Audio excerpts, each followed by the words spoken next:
Okay, in my last class I taught you rule 1 to 6. Now I am going to write rule 7, that is conditionals.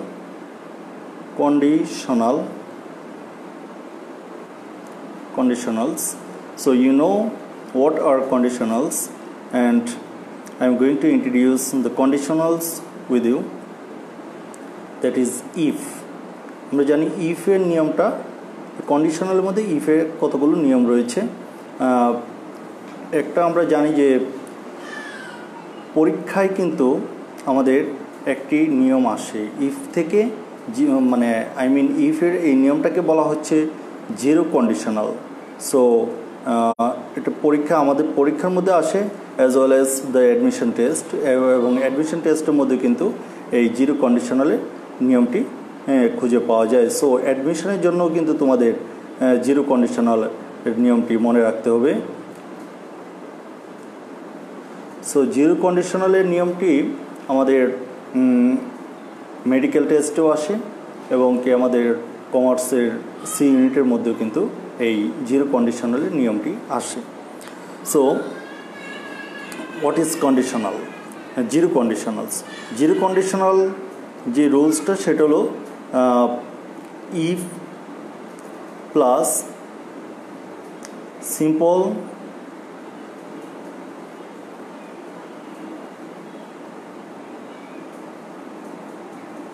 present simple present tense plus simple present tense.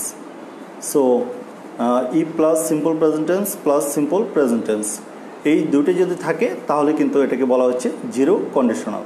মানে if এর পর simple present tense থাকবে এবং পরেরটা কিন্তু simple present tense থাকবে। So আমরা উদাহরণটা দেখি। if you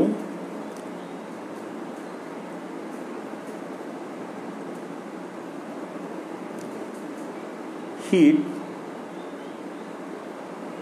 ice, if you heat ice it melts. So এখানে কিন্তু if এর পরে এটা কিন্তু প্রেজেন্ট টেন্স, মানে সিম্পল প্রেজেন্ট, এবং it melts এটাও কিন্তু সিম্পল প্রেজেন্ট টেন্স।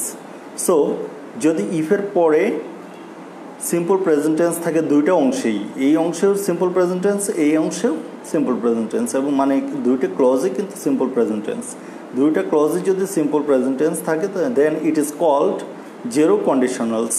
আর জিরো কন্ডিশনালস কোনগুলো হয়? সাধারণত ইউনিভার্সাল ট্রুথ, মানে আমরা যদি আইসকে হিট করি তাহলে অবশ্যই কিন্তু এটা গলে যাবে।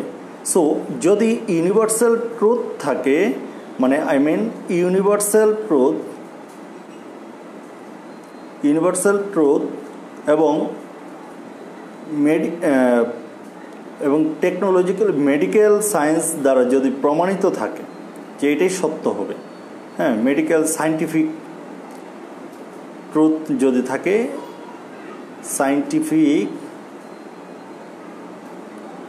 ট্রুথ মানে এটা যদি ভিত্তি থাকে তাহলে কিন্তু আমরা এটাকে বলছি জিরো কন্ডিশনাল। আমি এটা বারবার বলছি এই কারণে, কিন্তু জিরো কন্ডিশনাল তোমাদের অ্যাডমিশন টেস্টে থাকে। আমরা নর্মালি যে কন্ডিশনালগুলো আসে এগুলো পরীক্ষার জন্য পড়াশোনা করি এবং পরীক্ষার জন্যই আমাদের সবসময় কাজে লাগে, বাট এই জিরো কন্ডিশনালটা কিন্তু তোমাদের অ্যাডমিশন টেস্টে পাবে।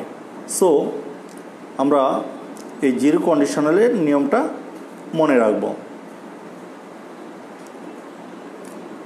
দেন ইফের ক্ষেত্রে 2 নম্বর আরেকটি রুলস হলো if plus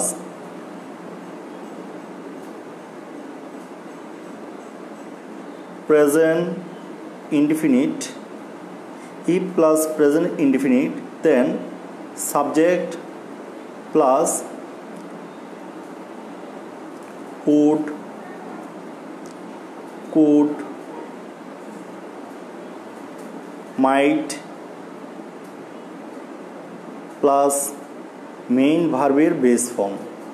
so if plus present indefinite tense, then you have to write subject plus would or could or might, and then base form of the main verb. So যদি if plus present indefinite tense থাকে তাহলে কিন্তু subject plus would could might plus main ভার্বের base form. যেমন if you study hard, you this is the first rule is subject plus will, মানে I mean এটা হলো present or shall future indefinite tense। যদি present indefinite tense থাকে তাহলে future indefinite tense, subject plus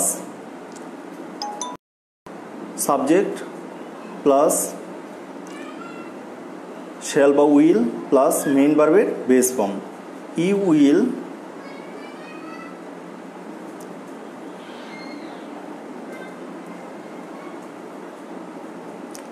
shine in life। So subject plus main verb subject plus present indefinite tense, মানে এখানে present form subject ভার্বের present form যদি থাকে তাহলে তোমাকে এখানে ফিউচার ইনডিফিনিট টেন্স লিখতে হবে।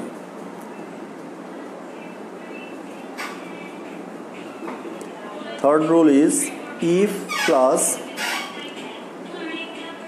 পাস্ট ইনডিফিনিট টেন্স যদি থাকে তাহলে subject plus would, could or might plus base form of the main verb বসবে। সো যদি if plus past indefinite tense থাকে তাহলে subject plus would or could or might and then base form of the main verb। আমি যদি পূর্বের সেন্টেন্সটাকে এই third রুলে transfer করি তাহলে কি হয়, if you studied, that is past, if you studied hard, then subject plus would or could or might। You would shine, এখানে যদি would could হয় তারপরে মেইন ভার্বের বেস ফর্ম তাহলে শাইনটা কিন্তু শাইনই থেকে যাবে। You would shine in life। তোমাদেরকে পড়ার মাঝে বলে রাখি আসলে আজকে একটু অসুস্থ আমি এবং সারা রাত ঘুমাতে পারি নাই, মাথা ব্যথা এবং ঠান্ডা জ্বর, এই কারণে কিন্তু একটু প্রবলেম হচ্ছে লিখতে গিয়েও এবং পড়াতে গিয়েও, যার কারণে আজকে বোর্ডে তোমাদেরকে পড়াতে পারছি না। সো মাথাটাও ঘুরছে। যাই হোক, তোমাদের কোনো ধরনের প্রবলেম হলে আমাকে জানাবে। I will try my level best to teach you correctly. Okay, third rule, and then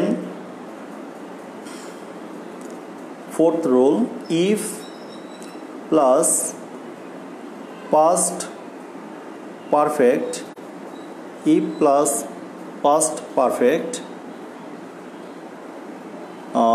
then you have to use subject plus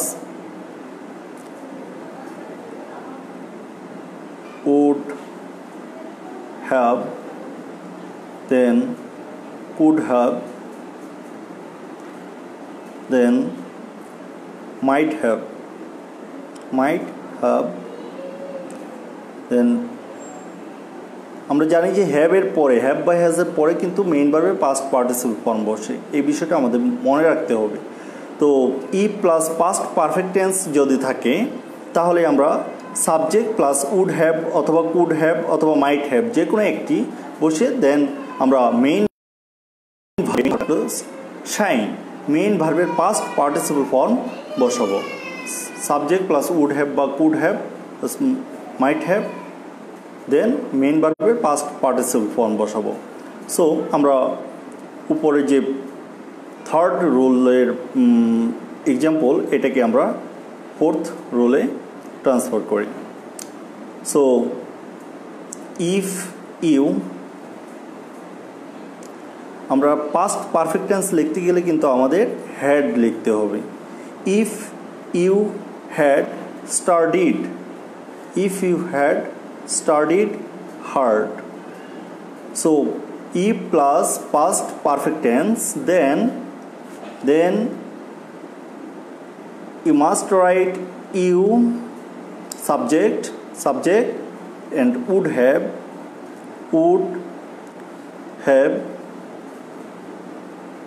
so if you had studied hard you would have আমাদের subject হলো here subject is shine and you have to write past participle of the main verb shine shone so you would have shone in life so আমাদের এই রুলটা কিন্তু মিলে গেল যে subject এবং would have অথবা কুড হ্যাভ অথবা মাইট হ্যাভ যে কোনো একটা তুমি লিখবে you would have shine shone in life so আমরা কিন্তু পাস্ট পার্টিসিপল লিখেছি মেইন ভার্বের সো আমাদের আরেকটি রোল কিন্তু আমরা পরীক্ষায় দেখতে পাই সেটা হলো হ্যাড প্রথমেই থাকে দেন সাবজেক্ট প্লাস মেইন ভার্বের পাস্ট পার্টিসিপল ফর্ম এটা দিয়ে কিন্তু পরীক্ষায় প্রশ্ন করা হয় বিশেষ করে ইন্টারমিডিয়েটে কিন্তু এই নিয়মটা বেশি আসে had plus subject plus main ভার্বের past participle form then you have to use third rule এই ফোর্থ রুল আমাদের এখানে দেখো সাবজেক্ট প্লাস উড হ্যাভ এইটাও কিন্তু সাবজেক্ট প্লাস উড হ্যাভ একই রুল ফলো করবে উড হ্যাভ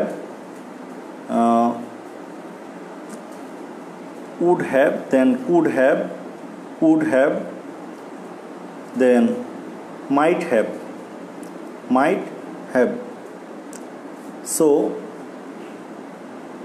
এবং মেইন ভার্বের পাস্ট পার্টিসিপল ফর্ম মানে একই রুল ফলো করবে সাবজেক্ট প্লাস উড হ্যাভ দেখো 4 নম্বর নিয়মটার সাথে সাবজেক্ট প্লাস উড হ্যাভ বা could have or might have then past participle of the main verb so এইখানে কিন্তু আমাদের খেয়াল করছি যে এই রুলের সাথে এই রুল টোটালি মিলে যাচ্ছে এক শুধুমাত্র এইখানে যে হ্যাড আমরা ব্যবহার করেছিলাম পরে হ্যাঁ পারফেক্টের নিয়ম অনুসারে ইফ ইউ হ্যাডটাকে কিন্তু ইফের জায়গায় নিয়ে এসে ইফ এবং হ্যাডের কাজ দুইটা কাজই কিন্তু এখানে প্রথমে দিলে হ্যাড করে থাকে তাহলে এই হ্যাড দিয়ে আমি প্রথমে এই রোলটা এই সেন্টেন্সটা দেখো কীভাবে লিখব ইফ ইউ এখানে হবে হ্যাড ইউ স্টাডিড হার্ড এতটুকু দেয়া থাকবে পরীক্ষায় then you have to write the rest of the sentence had you studied hard then write down the example you would have shown in life মানে totally rule 4 resembles rule 5 মানে একই সাদৃশ্য হচ্ছে মানে এখানে শুধুমাত্র এই হ্যাড কিন্তু এখানে এসে যাচ্ছে এই হ্যাড এখানে এসে যাচ্ছে তারপরে সাবজেক্ট এবং পুরোটা দেখো এরপরে you would have shone in life এখানে দেখো you would have shone in life মানে 4 এবং 5 নম্বর রুল সেম পরীক্ষায় এটা অনেকের জন্য কনফিউজিং হয় তাই আবারও বলছি কনফিউজড হওয়ার কিছু নেই 4 এবং 5 নম্বর রুল এক সেম রুল ওকে এবং you have to remember in mind that zero conditional is very important for your admission test, both for science group and also for both for science group and commerce group.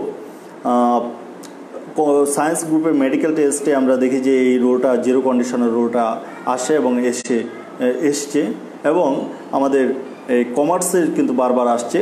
So C ইউনিটের মধ্যে এবং D ইউনিটের মধ্যেও কিন্তু science এবং commerce তোমরা participate করবে। So এই দুইটার এই জিরো কন্ডিশনের রুলসটা খুবই ইম্পর্টেন্ট। আরেকটি রুল কিন্তু খুবই ইম্পর্টেন্ট, সেটা হলো লাস্ট যে রুলটি, এটা তোমাদের এই এইচএসসি পরীক্ষাতেও আসে, পাশাপাশি তোমাদের অ্যাডমিশনের জন্য খুবই ইম্পর্টেন্ট। সো এই রুলটা তোমাদের, এই দুইটা রুল তোমাদের অবশ্যই মনে রাখতে হবে। এখন এইখান থেকে আরেকটি প্রশ্ন কিন্তু পরীক্ষায় করে অ্যাডমিশনের জন্য, বিশেষ করে অ্যাডমিশনে আসে, সেটা হলো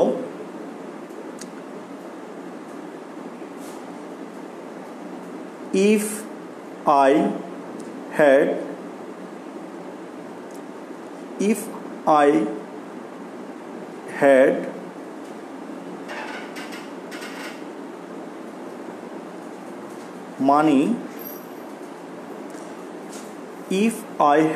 money, এখানে কি হবে সেটা আসে। if I had money, then আমরা এখানে হ্যাড দেখেই কিন্তু আমরা এই বিশেষ করে 4 নাম্বার অথবা 5 নাম্বারের এই রোলটা লিখে ফেলি। আমাদের মনে রাখতে হবে ইফ এরপর কিন্তু সাবজেক্ট বসছে এবং মেইন ভার্বের এই হ্যাড হলো হ্যাবের মেইন ভার্ব। এই হ্যাডটা হলো আমাদের হ্যাবের মেইন ভার্ব হলো, এই হ্যাডের মেইন ভার্ব হলো হ্যাব। সো হ্যাবের পাস্ট ফর্মটা কিন্তু হ্যাড, তার মানে সাবজেক্ট প্লাস মেইন ভার্বের পাস্ট ফর্ম মানে হলো past indefinite tense. Subject plus main ভার্বের পাস্ট ফর্ম মানে হলো পাস্ট ইনডিফিনিট টেন্স। যদি পাস্ট ইনডিফিনিট টেন্স হয় তাহলে আমাদের ইউজ করতে হবে এই 3 নম্বর রুলটি, ইফ প্লাস পাস্ট ইনডিফিনিট। কিন্তু আমরা না করে আমরা সবসময় ভুল করে মনে করি যে হ্যাড আছে, এখানে হ্যাড আছে মানে হলো আমাদেরকে এখানে 4 নাম্বারটা ফলো করতে হবে, ই প্লাস সাবজেক্ট প্লাস হ্যাড, এটা মনে করে কিন্তু আমরা ভুল করে থাকি। যদি এটা পাস্ট পারফেক্ট টেন্সই হতো তাহলে কিন্তু হেডের পরে মেইন ভার্বের পাস্ট পার্টিসিপল ফর্ম বসতো। যেহেতু পাস্ট পার্টিসিপল ফর্ম নেই, so you have to think again that if plus past indefinite tense, এটি if plus subject plus had মানে হলো হ্যাবের পাস্ট ফর্ম, মানে মেইন ভার্বের পাস্ট ফর্ম, অর্থাৎ if plus past indefinite tense. So এটা বারবার বলার কারণ কিন্তু যে এটা অ্যাডমিশনে বারবার আসছে, অনেকবার আসছে এবং বিভিন্ন পরীক্ষায়, চাকরি পরীক্ষাতে শতবার আসছে। So if I had money, then যেহেতু এটা পাস্ট ইনডিফিনিট টেন্সকে ফলো করেছে, সো পরেরটা কিন্তু হবে আমাদের নিয়ম অনুযায়ী subject plus would or could or might. I would buy a car. So এইভাবেই কিন্তু অ্যাডমিশনে আসছে, ঠিক হুবহু এই সেন্টেন্সটি কিন্তু পরীক্ষায় আসছে, অ্যাডমিশনে আসছে, বিভিন্ন চাকরি পরীক্ষায় আসছে, তাই আমি এই সেন্টেন্সটি লিখলাম তোমাদের সামনে। If I had money I would buy a car. So এই নিয়মটি তোমাদের মনে রাখতে হবে যে এটা অবশ্যই এটা পাস্ট ইনডিফিনিট টেন্স। যখন পরীক্ষা আসবে একটা সেন্টেন্সের জন্য কিন্তু অ্যাডমিশনে একটা ভালো সাবজেক্ট ডিজার্ভ করো অথবা ভালো একটি চাকরি ডিজার্ভ করো। সো এই একটি সেন্টেন্স তোমার জীবনটাকে চেঞ্জ করে ফেলতে পারে। এবং আমরা কিন্তু আজকে জিরো কন্ডিশনাল পড়েছি, বলছি যে জিরো কন্ডিশনাল তোমরা জানো 1 বা 2 এর জন্য কিন্তু মেডিকেল চান্স হয় না। যেহেতু 1 এর জন্য চান্স হয় না, তাহলে একটি সেন্টেন্স কিন্তু তোমাকে মেডিকেলে চান্স এনে দিতে পারে। আবার এখানে ইফের যে নিয়মগুলো, প্রত্যেকটা রুলস কিন্তু খুব ইম্পর্ট্যান্ট এবং শুধুমাত্র তোমার অ্যাডমিশনের জন্য, চাকরির জন্য বলো, এবং তোমাদের এইচএসসির জন্য তো অবশ্যই, তোমাদের অ্যাডমিশনের জন্য, চাকরির জন্য, সব জায়গায় বিভিন্ন কুইজ প্রতিযোগিতাও কিন্তু এই রুলসগুলো আমরা দেখে থাকি। ওকে, দেন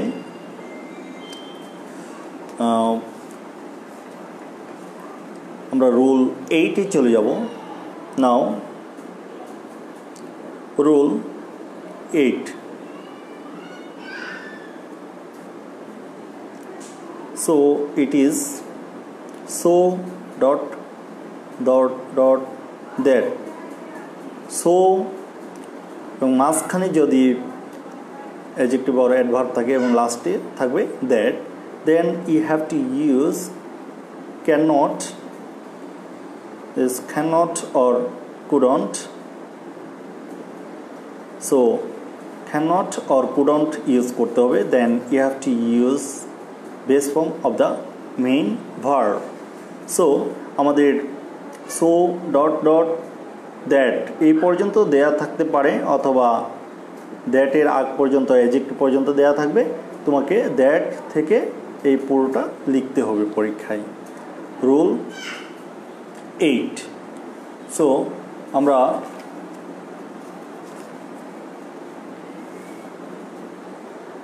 তাহলে এক্সাম্পলে দেখি। যেমন পরীক্ষায় যশোর বোর্ডে একবার আসছে, the word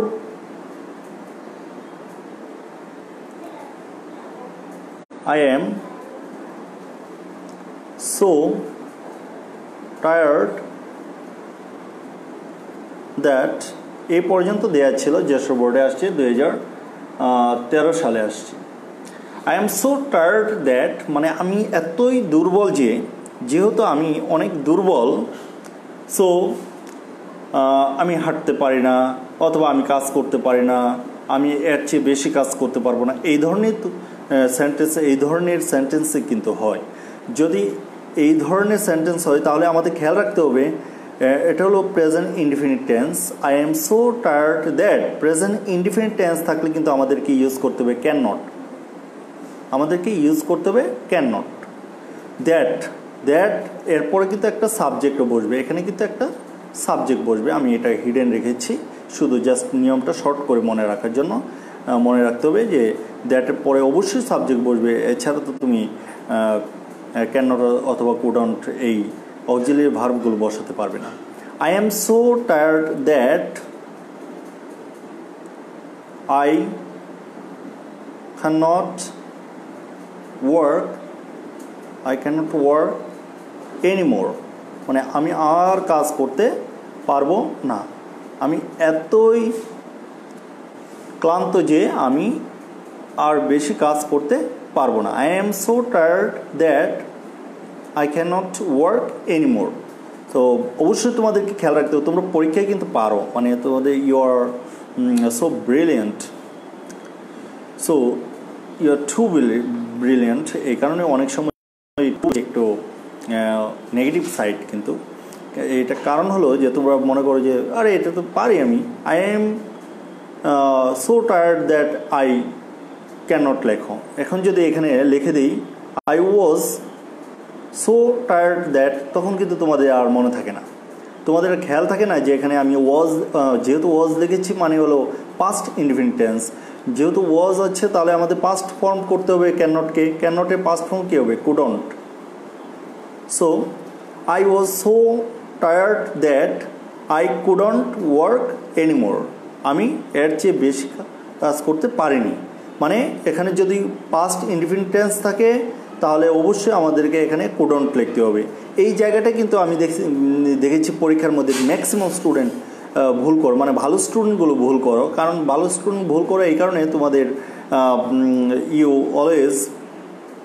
R always hard to write anything, because you have a tendency to write down all the things very quickly and you think to go out before the exam ended.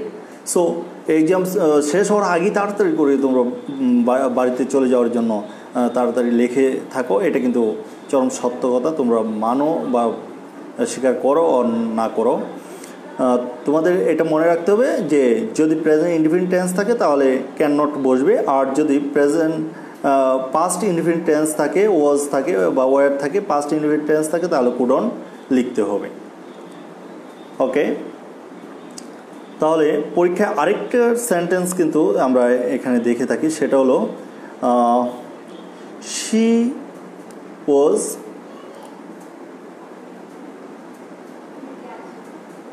so weak, she was so weak, এখানে কি হবে? that she was so weak that she couldn't walk. সে এতই দুর্বল ছিল যে she couldn't walk, সে হাঁটতে পারছিল না। সো এই সেন্টেন্সটা কিন্তু আমাদের পরীক্ষায় বিভিন্ন অ্যাডমিশন টেস্টে, বিভিন্ন চাকরি পরীক্ষায়, তোমাদের এইচএসসি ফাইনাল এক্সাম বা বিভিন্ন এক্সামে কিন্তু এসে থাকে। তাহলে এই রুলসটা আমাদের অবশ্যই মনে রাখতে হবে। she was so weak that she couldn't work anymore লিখতে পারি, অথবা শুধু ওয়াক পর্যন্ত লিখলেই কিন্তু হবে। কমপ্লিটিং সেন্টেন্সের সময় তোমাদের মনে রাখতে হবে যত কম লেখা যায়। সো তোমাদের অ্যাটেন্ডেন্সগুলো আমি দেখছি, তোমরা রোল এবং কমেন্টসগুলো তোমরা সেকশানে কমেন্টস করো। যাই হোক, তোমাদের অনেকেই এখানে প্রেজেন্ট। রুল 9 দেখো, রুল 9 2.2, আমরা 2.2 রুল 8-এর সাথে 9-এর একটি কিন্তু সম্পর্ক রয়েছে। হ্যাঁ, সো আমরা 2.2 থাকলে 2 এর পরে অবশ্যই মেইন ভার্বের বেস ফর্ম হবে, 2 এর পরে অবশ্যই মেইন ভার্বের বেস ফর্ম বসবে।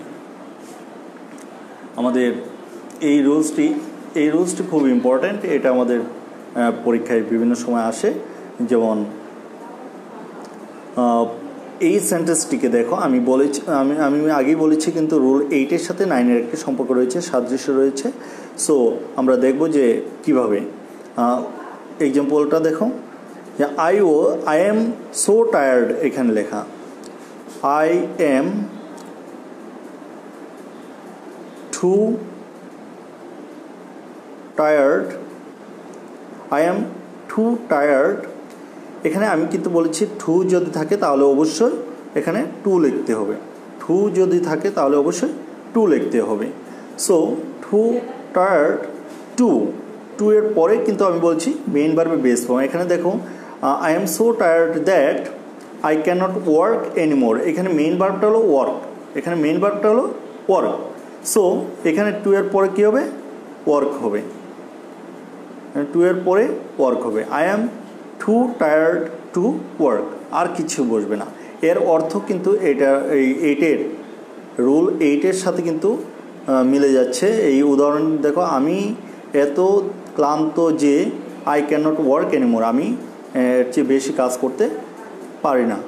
সো এখানে I am too tired to work এর অর্থ কিন্তু সেম, আমি এত ক্লান্ত যে আমি বেশি কাজ করতে পারি না।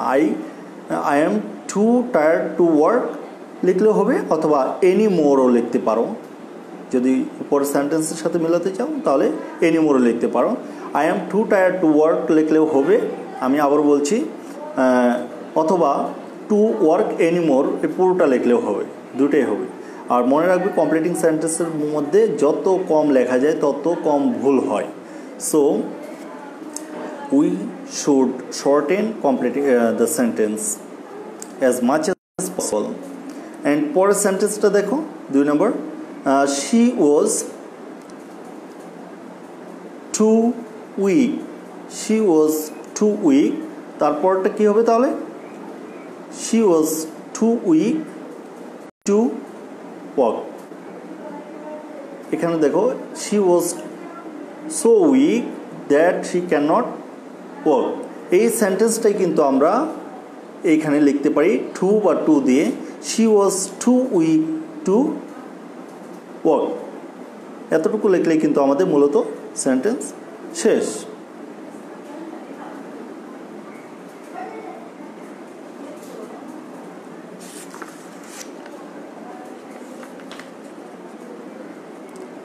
So now go to see a new rule, and then that is rule 10. Rule 10 দেখো, so that পরীক্ষায় so that এর একটি প্রশ্ন থাকে, so that or in order that plus can or may, যদি প্রেজেন্ট টেন্স থাকে তাহলে can or may লিখব আমরা।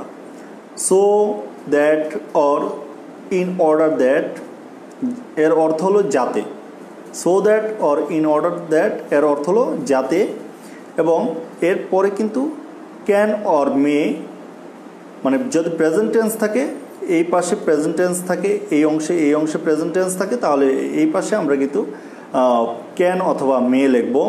আর যদি পাস্ট টেন্স থাকে মাইট অথবা কুড, ক্যানের পাস্ট ফর্ম হলো কুড, মেয়ের পাস্ট ফর্ম হলো মাইট, এগুলো লিখব, এবং দেন মেইন ভার্বের বেস ফর্ম লিখব। মনে রাখবে যে কোনো modal auxiliary verb can, could, may, might এগুলো পরে সবসময় মেইন ভার্বের বেস ফর্ম বসবে। সো এগুলো পরে ক্যান অথবা মে, প্রেজেন্ট টেন্স থাকলে মাইট অথবা কুড, যদি পাস্ট টেন্স থাকে তাহলে মাইট অথবা কুড লিখব, যদি পাস্ট টেন্স থাকে মাইট অথবা কুড লিখব। তাহলে তোমাদের খেয়াল রাখতে হবে যে প্রেজেন্ট টেন্স নাকি পাস্ট টেন্স, এই বিষয়টা তোমাদের অলওয়েজ খেয়াল রাখতে হবে। তাহলে আমরা একটি উদাহরণ দেখি।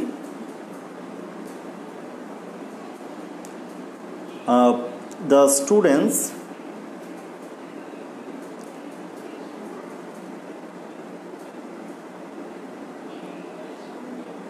studied diligently so that the students studied diligently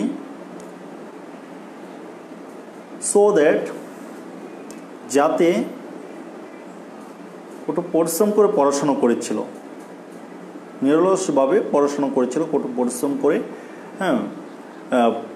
পড়াশোনা করেছিল, সো দ্যাট যাতে, তাহলে আমাদের এটার পাস্ট ইনডিফিনিট টেন্স, যেহেতু past indefinite tense subject plus main ভার্বের পাস্ট ফর্ম, সো আমাদেরকে কিন্তু এখানে সাবজেক্টের পরে ক্যান নট, কুড নট অথবা মাইট অথবা কুড বসাতে হবে। তাহলে সো দ্যাট দে কুড, কেন করেছিল, they could secure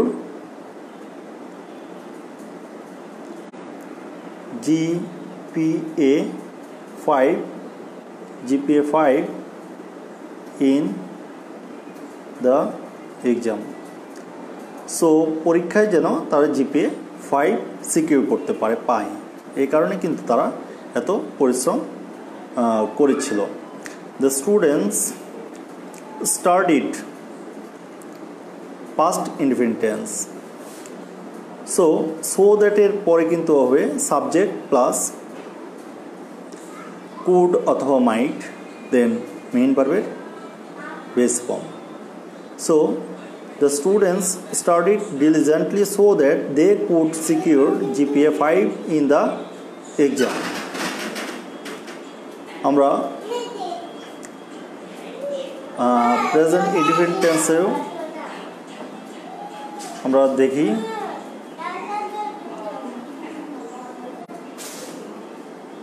The president speaks loudly in order that, এর পরের অংশ তোমাকে লিখতে হবে। The president speaks loudly in order that the audience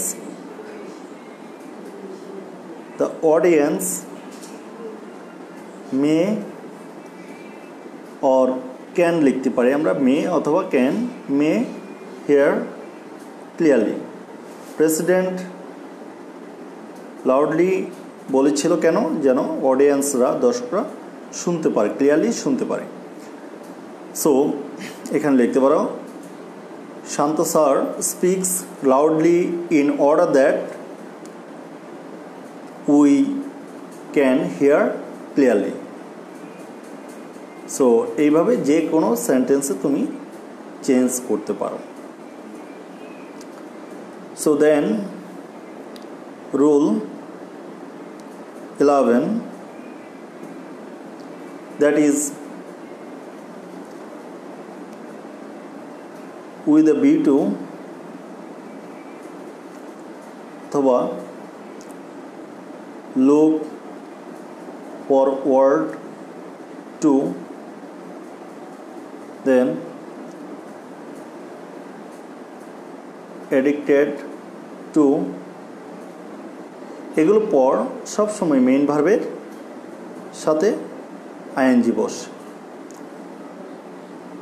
after with B2 look forward to, addicted to, then you have to use ing with the main verb. So main ভার্বের সাথে সবসময় ING বসে এগুলো পর।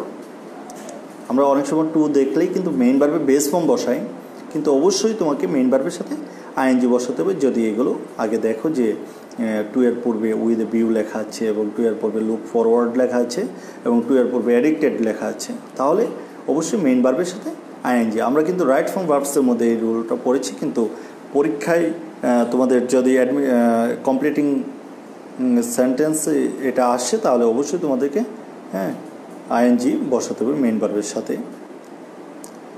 We are learning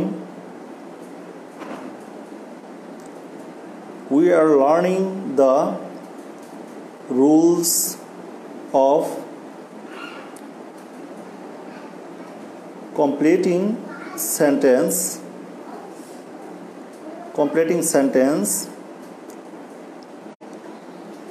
with a view to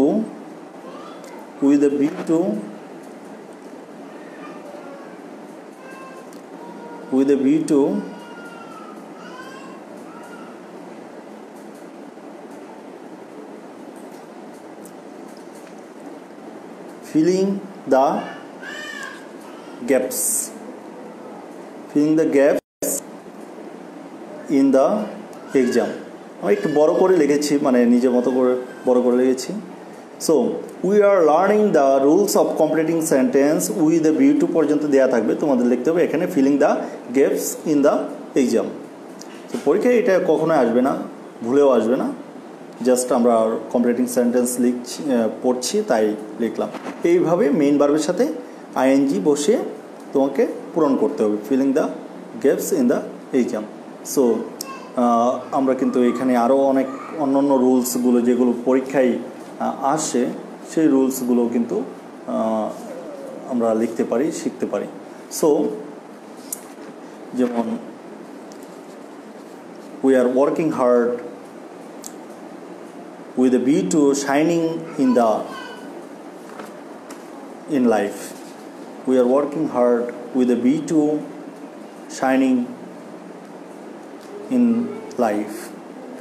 We are studying hard with a view to getting or securing GPA 5 in the exam, or getting good marks in the exam. এইভাবে আমরা main ভার্বের সাথে ING বসিয়ে এগুলো লিখতে পারি। দেন তোমাদের সময় প্রায় শেষ দিকে, আমরা রুল